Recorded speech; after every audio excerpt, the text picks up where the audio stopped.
Bonjour à tous et à toutes, je suis content de vous retrouver. Aujourd'hui, on parle de motivation. Je vais vous donner des trucs, des conseils pour vous aider à vous motiver, à prendre soin de votre santé, à prendre soin de votre condition physique.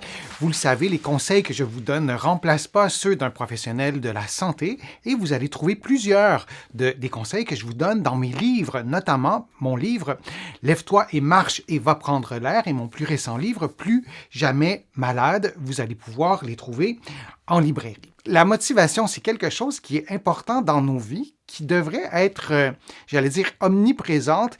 Et la motivation, ça se construit.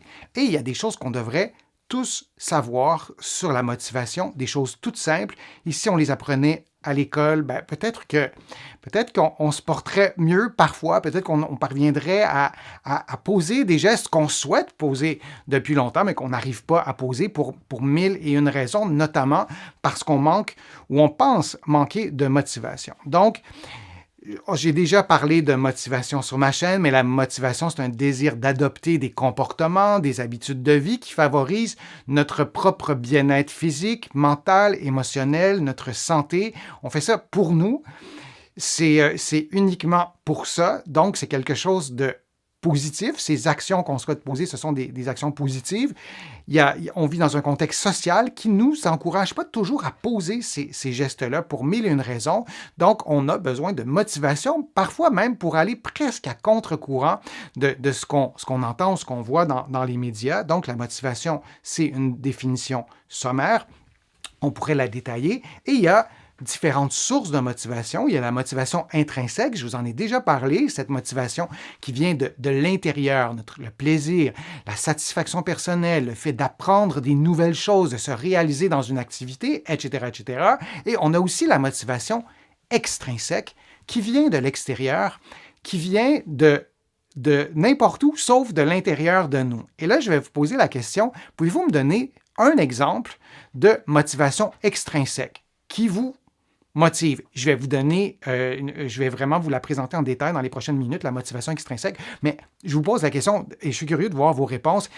Qu'est-ce qui vous motive, mais qui ne vient pas de l'intérieur de vous, qui ne vient pas de vos valeurs, qui ne vient pas du plaisir, par exemple, que vous procure une activité ou un comportement? Donc, qu'est-ce qui vous aide à vous motiver, mais qui ne vient pas de l'intérieur, mais bien de l'extérieur et qui sont des sources de motivation extrinsèque? Et je vais être curieux de lire vos réponses. Alors, je vous montre ce tableau-là qui est tiré de mon livre « Plus jamais malade », qui est ici au Québec, publié aux éditions du Trécarré. J'aurai l'occasion de vous en reparler, mais je crois que c'est écrit assez gros, mais on voit différentes formes de motivation, mais je vais attirer votre attention sur la motivation intrinsèque, le plaisir, et la motivation extrinsèque. Et en bas, vous voyez la résignation ou la motivation, qui devrait être écrit en un mot. C'est pas le sujet d'aujourd'hui. Donc, la motivation extrinsèque, c'est les 4 éléments qui sont entre le plaisir et la motivation, et on va entrer dans le détail. Mais en premier lieu, la motivation extrinsèque, elle est stimulée par des facteurs externes, le nom le dit, plutôt que le plaisir ou un intérêt intrinsèque lié à une activité ou à un comportement. Ça, c'est une forme de motivation extrinsèque, ou plutôt une définition, on pourrait aussi détailler beaucoup plus. Et il y a 4 grands types de motivation extrinsèque. Et moi, c'est des noms que je leur ai donné pour les simplifier. Il y a plusieurs modèles théoriques qui déterminent les différents types de motivation extrinsèque. Je vous le présente comme ça dans mes mots et j'ai voulu choisir des mots qu'on peut retenir facilement parce que c'est pas juste théorique ce que je vous dis, c'est vraiment très pratico-pratique et ça peut vous aider à vous motiver davantage. Et pendant ce temps-là, n'hésitez pas à écrire vos sources de motivation extrinsèque et je vous laisse à tous et à toutes lire les réponses des internautes. Donc, je vais partir d'en bas. Il y a l'obligation, donc on est obligé de faire quelque chose. Il y a la pression extérieure et je vais revenir en détail sur chacun de ces items-là. Le fait d'avoir des avantages du comportement ou de l'action qu'on va poser. Et j'ai appelé ça les à-côtés extra. Donc, c'est encore plus agréable que des avantages. Alors, si on y va par élément. Donc, l'action à poser, si on parle d'à côté extra, l'action à poser est associée à une situation agréable ou qui concorde avec ses valeurs, mais il y a un élément extérieur toujours qui demeure le principal moteur de sa réalisation. Par exemple, moi, je vais jouer au tennis 2 fois par semaine. Je me suis fait des amis, j'échange, j'ai des confidents dans ces personnes que j'ai rencontrées. Je suis très attaché à ces personnes-là. Et si le groupe de tennis ne joue plus au tennis, moi, je n'irai pas jouer au tennis. L'avantage, ou plutôt ces à-côtés extraordinaires que j'ai trouvés, ne sont pas tant dans le tennis, mais dans quelque chose qui est un peu à côté, mais c'est fondamental, ça fait partie de mes valeurs, ça fait partie de mon ADN, par exemple, ces interactions sociales-là, et c'est ce qui me conduit à jouer au tennis 2 fois par semaine.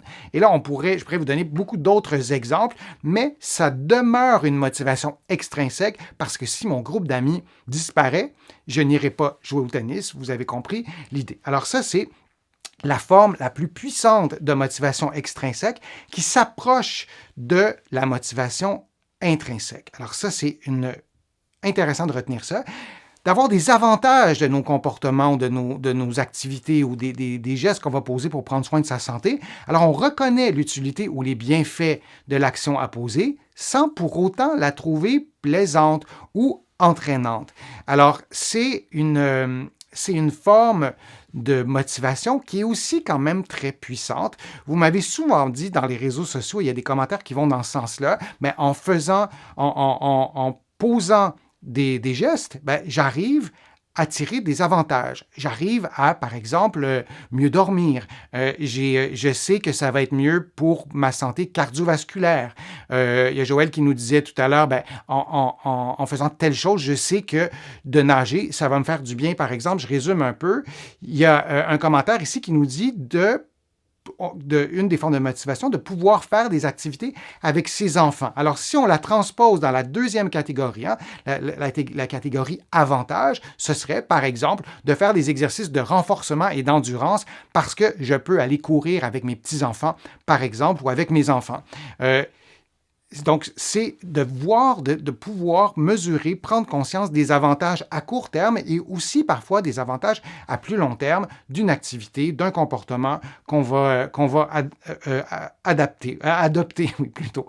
Et là, on descend dans la flèche. Plus on descend, moins ces formes de motivation sont puissantes et positives. Alors, on a la pression extérieure. On est donc mobilisé par diverses pressions, comme la culpabilité ou la peur de décevoir. Et là aussi, j'aurais pu en ajouter d'autres éléments.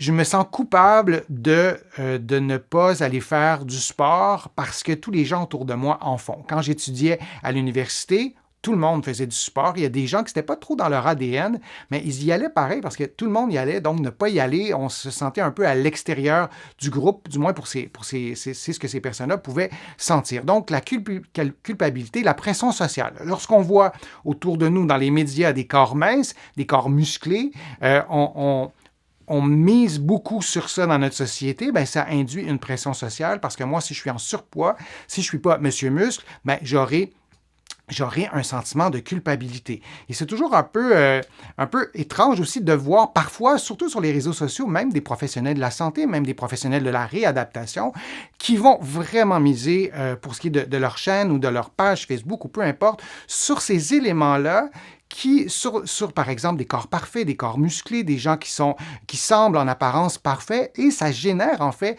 souvent une culpabilité. Et oui, ça nous porte parfois à bouger, ça nous porte à poser des gestes. Il y a un élément quand même motivateur, mais c'est une motivation qui est plutôt négative et qui n'est pas souhaitable peut-être à court terme, mais assurément pas à long terme. Et la dernière catégorie, celle qui est la moins puissante en termes de motivation, mais c'est quand même une motivation, l'obligation. Donc, l'action est imposée ou prescrite.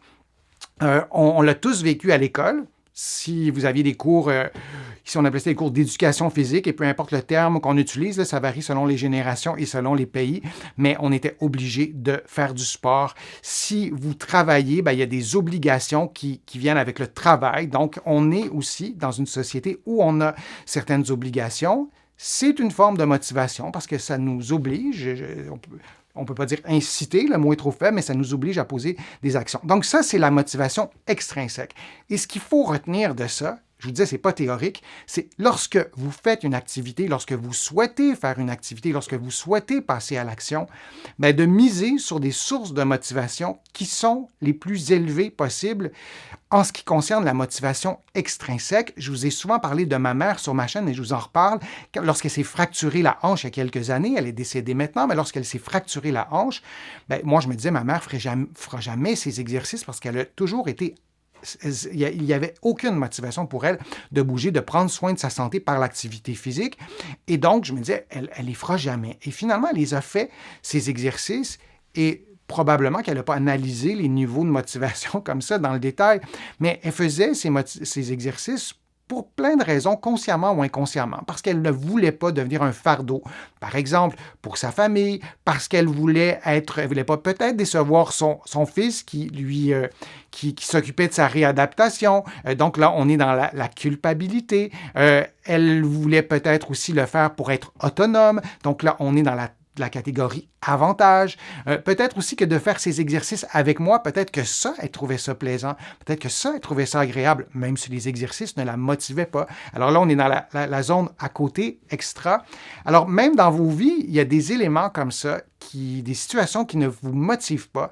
Et en arrivant à changer un peu notre perspective, bien, on arrive à, par exemple, à trouver des avantages. Alors, il y a différentes façons de le faire et je vais passer plus rapidement parce que je vous ai finalement décrit chacun des éléments. Donc, on a l'obligation et on veut passer à des niveaux de motivation plus élevés. Par exemple, la pression extérieure, au moins à court terme, et ensuite aller par exemple, des avantages, faire la liste des avantages et aussi peut-être des désavantages d'une activité, et sinon, idéalement, bien, d'aller dans cette catégorie-là, les à côté qui sont extraordinaires, qui nous font du bien, même si l'activité elle-même ne correspond pas à nos valeurs, par exemple. Et peut-être qu'avec le temps, elle va correspondre, par contre. Donc, des conseils que je vous donne, Viséo, la motivation extrinsèque gagne en puissance, je vous l'ai dit, lorsqu'on opte pour une motivation qui s'approche de la motivation intrinsèque, c'est-à-dire le plaisir, j'ai résumé ça en un mot, mais il y a aussi la satisfaction, le sentiment d'accomplissement personnel. S'informer. Alors ça, c'est important. Et là, je dois vous avouer que c'est une des principales sources de mes motivations de vous présenter autant de vidéos sur ma chaîne parce que notamment, il y a des vidéos qui sont informatives et je sais, et la science l'a démontré, que plus on est informé sur des enjeux de santé, mieux on les comprend. Parlons par exemple de l'hypertension, la haute tension artérielle ou de l'hypertension artérielle. Il y a des éléments qu'on ne connaît pas, qui ne sont pas connus du public, par exemple, ou des statistiques que les décideurs publics jugent peut-être pas si important de communiquer ces informations-là. Par exemple, ici au Québec, mais c'est un peu la même chose partout dans les pays industrialisés, il y a environ 70% des personnes de 70 à 79 ans qui font de la haute tension artérielle. Il y a environ le quart de l'ensemble de la population qui fait de la haute tension artérielle. Et cette haute tension artérielle-là augmente significativement le risque, par exemple, de maladies cardiovasculaires, d'AVC, de maladies d'Alzheimer aussi et d'autres problèmes de santé qu'on ne veut pas avoir. Alors, si on ne le sait pas, si on n'est pas informé de ces éléments-là, si on ne sait pas que, premièrement, la prévalence elle est très élevée de l'hypertension, qu'on ne sait pas que l'hypertension laisse en général aucun symptôme, on l'ignore, alors on passe à côté de tout ça et on se prive en quelque sorte d'une source de motivation extrinsèque, mais on peut aussi s'informer en réalisant, en comptabilisant les avantages. Par exemple, de réduire le sel dans l'alimentation, de bouger un peu plus, d'être moins souvent en position assise, de diminuer le stress, surtout le stress chronique. Et lorsqu'on sait que d'adopter des comportements, de poser des gestes, de faire du sport, de soigner son alimentation. Lorsqu'on connaît les avantages, je ne dis pas que c'est la clé miraculeuse pour tout faire et se motiver du jour au lendemain, mais ça contribue à la motivation et le fait de s'informer, c'est un élément important pour stimuler la motivation extrinsèque. Et un autre conseil que je vous donne, observer, être à l'affût des éléments qui peuvent être une source de motivation extrinsèque positive. Bon, les bienfaits à court terme et à moyen terme, je vous en ai parlé, mais son entourage, il y a des gens autour de nous qui sont motivants. Bien, pourquoi ne pas s'en inspirer? Lorsqu'on fait des choses avec une autre personne, vous l'avez écrit dans les commentaires, ça nous motive aussi. Donc, dans notre entourage, dans notre environnement, il y a des éléments qui vont nous motiver. Les éléments de votre quartier, par exemple, est-ce qu'il y a un parc qui est intéressant? Peut-être que vous pourriez aller marcher plus souvent. Est-ce qu'il y a un marché public où vous n'allez jamais, mais le fait d'être là, peut-être que ça va vous inciter à découvrir, je ne sais pas moi, des nouveaux éléments pour cuisiner, par exemple, d'échanger d'un point de vue alimentaire sur certains ingrédients, peu importe, sur certaines compétences que vous pourriez développer en discutant avec des gens qui sont au marché, par exemple. Donc, il y a vraiment des éléments qui passent à côté du radar et d'observer, d'être attentif. Souvent, ça nous permet de mieux miser, de mieux construire sur la motivation extrinsèque. Il y a Louisette qui écrit besoin de retrouver l'énergie. Laissez-moi. OK. Il y a besoin de retrouver l'énergie que la COVID longue m'a enlevée. Je me sens comme si on m'avait enlevé ma liberté d'être. Donc, le niveau d'énergie, ça va évidemment influencer notre capacité à poser des gestes. C'est important au moins de différencier les deux, parce qu'on peut être motivé et ne pas avoir l'énergie. Pour prendre l'exemple de Louisette, mais on pourrait parler de fibromyalgie, on pourrait parler de baisse d'énergie après une hospitalisation, la médication certains médicaments qui nous enlèvent l'énergie. Mais le point que je veux faire, ça va être court, mais le point que je veux faire, c'est de ne pas mêler les deux. On peut être très motivé et parce qu'on n'a pas d'énergie, on ne posera pas l'action à ce moment-là. On va on va planifier les choses différemment, on va changer nos priorités. Mais je pense qu'il ne faut pas se dire qu'on n'est pas motivé pour autant. Parce que la motivation, ce n'est pas quelque chose qui se gonfle, qui se dégonfle, ça se construit. Je vais vous en parler dans d'autres vidéos à d'autres moments. Mais c'est quand même deux choses différentes, sans pour autant, en reconnaissant en fait que oui, quand on n'a pas d'énergie, ça sera plus difficile de passer à l'action. Et il y a un commentaire de Linda. N'hésitez pas à poser vos questions ou à écrire vos commentaires dans le fil de discussion.